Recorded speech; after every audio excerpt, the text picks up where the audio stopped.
Hi hello welcome to our channel. నేను మేసిరి. ఈరోజు మనం చెప్పుకోబోయే కదా ప్రియా నీదాన్ని పార్ట్ 172. ఇక కథలోకి వెళ్ళిపోదాం. బుజ్జిగాని ఎత్తుకుని చప్పుడు చేయకుండా ఐస్ క్రీమ్ దగ్గరికి తీసుకెళ్ళింది అవని. వదిన స్వీట్ పెట్టుకు అని సమీర ముందే వార్నింగ్ పడేసిన అవని పట్టించుకోలేదు. ఏమీ అర్థమైందో అవని ఐస్ క్రీమ్ అనగానే రిషి చేతుల్లో ఉన్నవాడు అవని మీదకి దూకేశాడు. జాగ్రత్తగా వాడికి తినిపిస్తుండగా అక్కడికి వచ్చిన పతిని చూసి అవని స్పూన్ నోట్లో పెట్టుకుని కళ్ళు పెద్దవి చేసింది. అతన్ని చూస్తే ఏమీ తెలియనట్టే కావాలా అని అడిగింది ఐస్ క్రీమ్. రుద్రం మూతి తుడిచేసి ఆ ఖాళీ కప్ డస్ట్బిన్లో పడేసింది అవని. వాడికెందుకు పెడుతున్నావు అతను సీరియస్గా అడుగుతుంటే, ఏమైంది తింటాడు, ఏరా బాగుంది కదా వాడిని అడుగుతుంటే ఇంకా కావాలి అన్నట్టు కాస్త దూరంలో ఉన్న ఐస్ క్రీమ్ బాక్సుల వైపు చూస్తున్నాడు. సమీరా వాడికి పెట్టొద్దంది కదా. మీ చెల్లి చెప్పడానికి ఏం బాగానే చెబుతుంది. పాపం వీడికి ఇప్పటి వరకు ఐస్ క్రీమ్ టేస్టే తెలియదట. అలా పెట్టకుండా ఉండకూడదు, అప్పుడప్పుడు పెడుతూ ఉండాలి. అలవాటు చేయాలి కదా అన్నీ. జలుబు వస్తుంది, జ్వరం వస్తుందని ఆపేస్తే ఎలా? రారా బుజ్జిగా మనం వెళ్ళి పెళ్లి చూద్దాం అని వెనక్కి తిరిగి వెళ్ళిపోతున్న అవని జడపట్టుకోవడంతో ఆగిపోయింది. ఇంకా భోజనాల వేళ కాకపోవడంతో పెళ్లికొచ్చిన వారు అటువైపు ఇంకా రాలేదు. అప్పుడే వండినవన్నీ సిద్ధం చేస్తున్నారు అక్కడి వాళ్ళు. అబ్బా నా జడ, నొప్పి లేకపోయినా నొప్పి నటించింది అవని. అవని తీసుకెళ్ళిపోతుండడంతో ఆ బుజ్జిగాడిక ఐస్ క్రీమ్ ఇవ్వదు అని రిషి మీదకి దూకగానే ఒక చేత్తో ఒడిసి పట్టుకున్నాడు. రేయ్ ద్రోహివిరా నువ్వు, అవని వాడిని లాగుతుంటే రిషి భుజానికి అతుక్కుపోయాడు. అతను నవ్వుతూ చూశాడు. అవని మూతి తిప్పింది. అతని చేతిలో ఉన్న జడ వేయించుకుని రుద్రను తీసుకోవాలని వాళ్ళ దగ్గరికి వెళ్ళింది. ఆమె పెదవికి అంటుకున్న ఐస్ క్రీమ్ దొడిచేశాడు. తినడం రాదు కానీ వేషాలు అంటుంటే ఉక్రోషంగా చూసింది అవని. అక్కడికి సమీర వచ్చింది వాళ్ళని వెతుక్కుంటూ. మీరిక్కడున్నారా? అక్కడ పెళ్లి కూతురు పెళ్లి కొడుకు మండపం మీదకి వచ్చేశారు అంటూ రుద్ర కోసం సమీర చేయి జాపింది. వాడు సమీర దగ్గరికి వెళ్ళలేదు.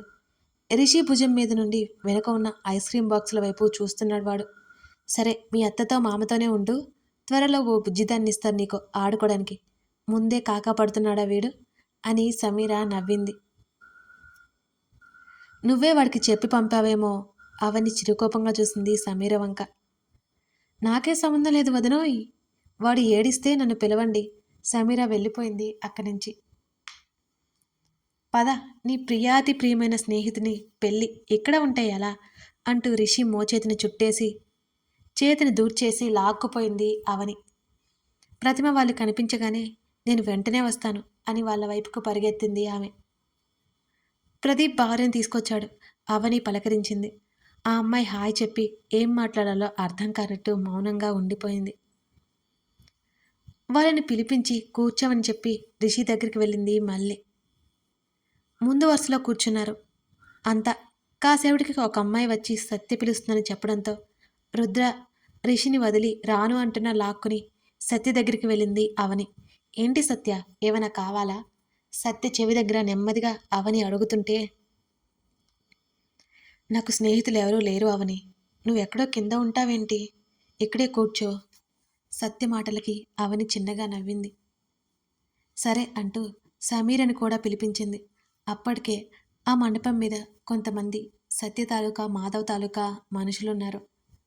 అయినా సత్య తనకి ఓ స్పెషల్ ప్లేస్ ఇచ్చింది. పెళ్లిలో ఒక్కొక్క ఘట్టం జరిగిపోతోంది. మాధవ్ అతని చెల్లి పెళ్ళి కూడా ఒకటేసారి జరుగుతోంది. సమీరతో మాట్లాడుతూ సత్యని ఆట పట్టిస్తూ అవని నవ్వుతుంటే కింద నుంచి చూస్తున్నాడు రిషి.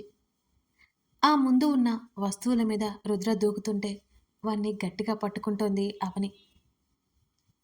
మీవాడంటే సమీర ఇంత ఫాస్ట్గా ఉన్నాడు అని అవని నవ్వుతుంటే, నీతో చేరి వాడికి కూడా నీ లక్షణాలు వచ్చేసాయి వదనా అంది సమీర అల్లరిగా.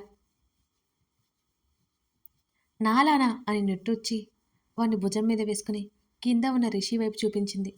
వాడు నోట్లో వేలు పెట్టుకుని చీక్కుంటూ చూస్తున్నాడు. వాడికి రిషి కనిపించలేదు అంతమందిలో. తలంబ్రాల ఘట్టం వచ్చేసరికి అవని పార్టీ మార్చేసి మాధవ్ సైడ్ వెళ్ళిపోయింది. అలిగిన సత్యకి సమీర ఉత్సాహాన్ని నింపింది. తన పెళ్లి గుర్తొచ్చేసింది రిషికి. కనీసం ఇద్దరి ముఖాల్లో నవ్వు కూడా లేదు. అవని ఏడుస్తూ కూర్చుంటే తను వైరాగిలా కూర్చున్నాడు ఆ క్షణం. ఆమెకి తన లైఫ్లోకి వచ్చాక ఏమిచ్చాడు? ఆమె తనకి సర్వస్వం ఇచ్చేసింది. తన మీద ప్రాణాలు పెట్టేసుకుంది. మరి తను? అప్రయత్నంగా తల తిప్పి చూసిన అవనికి రిషి తననే చూస్తూ కనిపించాడు. మొదట మాధవ్ని చూస్తున్నాడు అనుకుంది, కానీ చూపులు తన వైపే ఉన్నాయని తర్వాత అర్థమైంది అవనికి. మాధవ్ పక్క నుంచి లేచి నెమ్మదిగా సత్య పక్కకొచ్చింది అవని. సూర్యముఖి పువ్వులా అవని ఉన్న వైపే అతని చూపులు మళ్ళాయి. అప్రయత్నంగా ఆమె మనసు సంతోషంతో ఉప్పొంగుతుంటే ఆమె చెక్కిళ్ళు ఎర్రపడ్డాయి. నవ్వుకుంది. రుద్ర సమీర ఒడిలో నిద్రపోయాడు. ఇద్దరూ అక్కడి నుంచి కాసేపటి తర్వాత కిందకు వచ్చేశారు.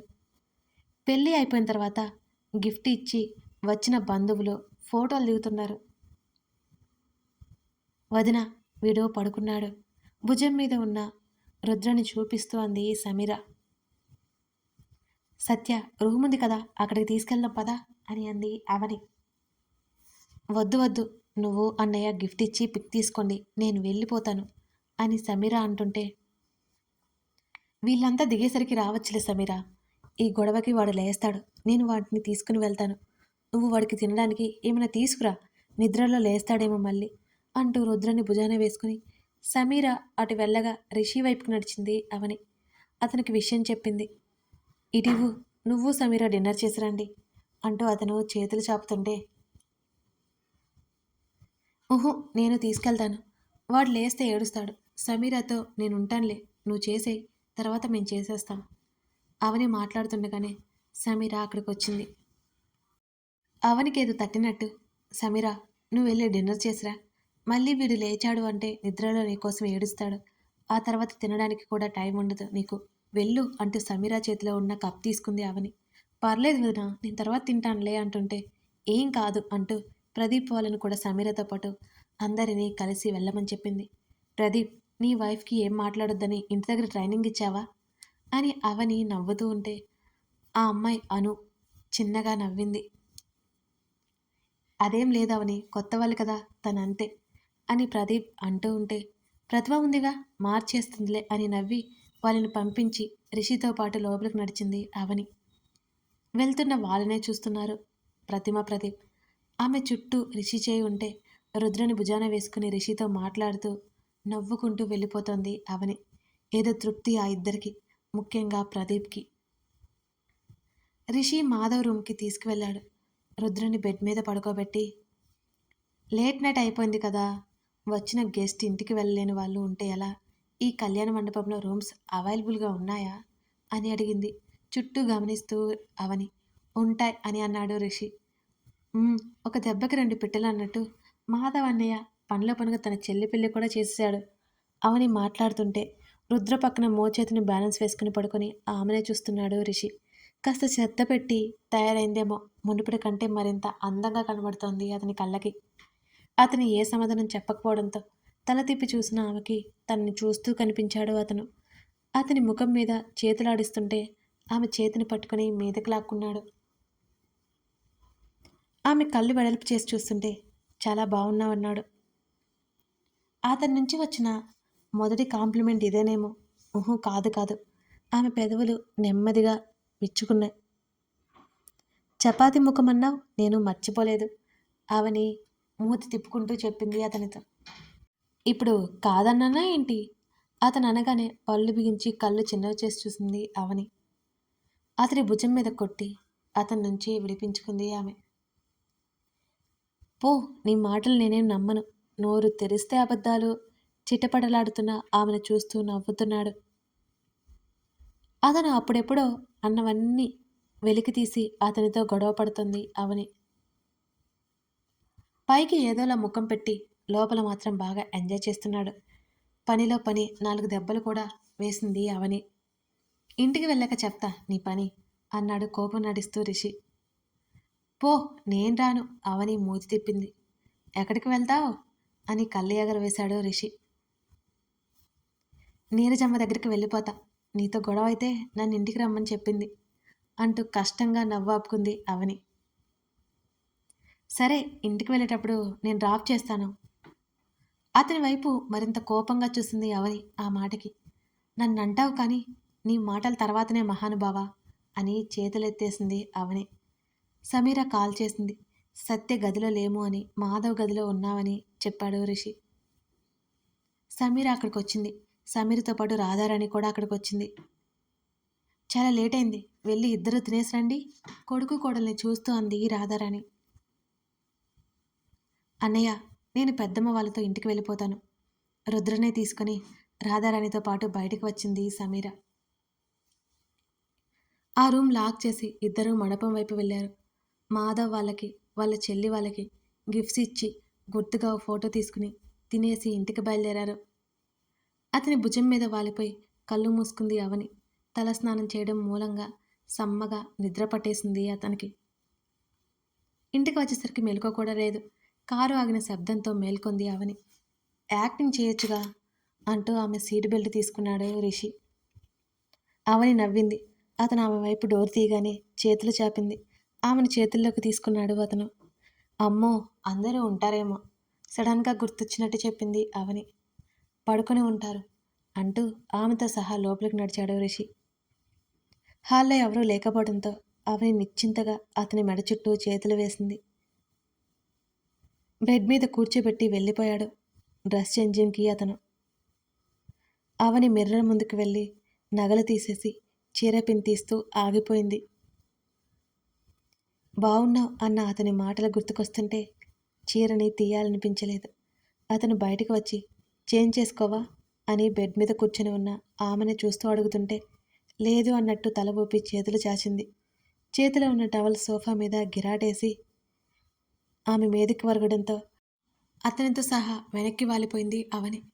నిద్ర రావట్లేదా అని అడుగుతుంటే లేదు అన్నట్టు తలాడించి అతనిలో ఒదిగిపోయింది. రోజులు ముందుకు వెళ్ళిపోయాయి. సమీర వెళ్ళిపోయే రోజు రానే వచ్చింది. అవనికి బాగా బెంగగా అనిపించింది. సమీర పైకి ఏదో ఒకటి అంటుంది, కానీ ఆమె లోపల ఏమీ ఉండదు. ఎంత త్వరగా కలిసిపోతుంది అనిపిస్తుంది అవనికి. వీని వదలబుద్ధి కావట్లేదు. రుద్రని తీసుకుని ముద్దులు పెట్టుకుంది అవని. వీడు నేను మిమ్మల్ని బాగా మిస్ అవుతాం వదిన అంది సమీర కూడా దిగులుగా. రుద్రని హత్తుకుని అలాగే ఉండిపోయింది అవని. వాడి చేతులు చాపి రిషి చేతిని పట్టుకుని లాగుతున్నాడు. వాణ్ణి ఎత్తుకుని భుజం మీద వేసుకున్నాడు రిషి. ఉన్నది కొద్ది రోజులైనా బాగా దగ్గరయ్యాడు వాడు. అన్నయ్య, నువ్వు వదిన ఎప్పుడైనా రాకూడదు అని అడిగింది సమీర. చూద్దామన్నాడు రిషి. అనౌన్స్మెంట్ వినిపిస్తుంటే రుద్రని తీసుకుంది సమీర. సమీర తల్లిదండ్రులు కూడా మనవన్ని వదలలేక వదులుతూ కూతురికి వీడ్కోలు చెబుతున్నారు భారంగా.